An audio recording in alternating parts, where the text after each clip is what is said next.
හරි හැමෝම අහගන්න. මෙහෙම. මම ඔයගොල්ලන් ප්‍රශ්නයක් අහන්න.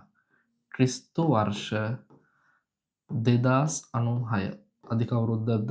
ඔව් අධික අවුරුද්දක්. මම අහනවා ක්‍රිස්තු වර්ෂ 2100 අධික අවුරුද්දක්ද? ක්‍රිස්තු වර්ෂ 2100 අධික අවුරුද්දක්ද? නැහැ.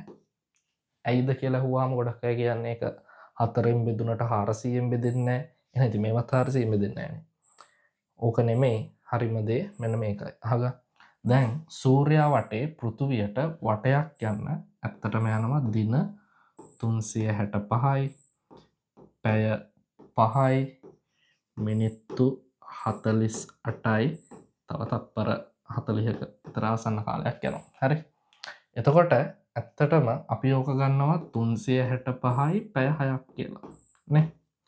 ඔය පැය 6 ඒවා එතකොට අවුරුදු 4ක් යනකොට අපි කියනවා දවසක් වැඩිපුර ගිහිල්ලා කියලා.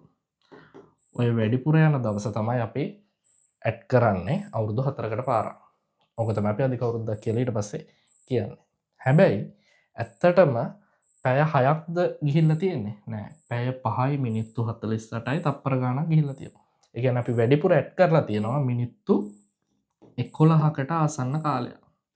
ඒතර මේ අපි අතින් කරපු වැරද්දක්.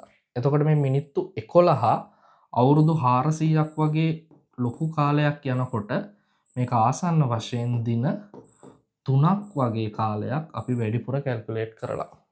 ඒක නිසා අන්නේ දෝෂය මැඩ පවත්වන්න අපි හැම ශත වර්ෂයකට පාරක්ම අවුරුදු 100කට පාරක්ම ඒ දින 3 අයින් කරනවා අවුරුදු 400ක් ඇතුළත. ඒතර 2200 2300 මේවා අධික අවුරුදු වෙන්නේ නැහැ.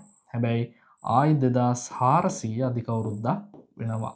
ඒ කියන්නේ අවුරුදු 400ක් ඇතුළත මෙන්න මේ වගේ අවුරුදු 3කින් දින 3 ගානේ අයින් කරනවා. ඒක නිසා මේවා අධික අවුරුදු වෙන්නේ නැහැ. හැබැයි 2104 ආයි අධික අවුරුද්දක් වෙනවා. හරි. 2100 200 300 මේ තුනෙන් තමයි දින කපලා ගන්නෙ. ඒකට හේතුව අර මේ මිනිත්තු 11 ප්‍රශ්නය තමයි.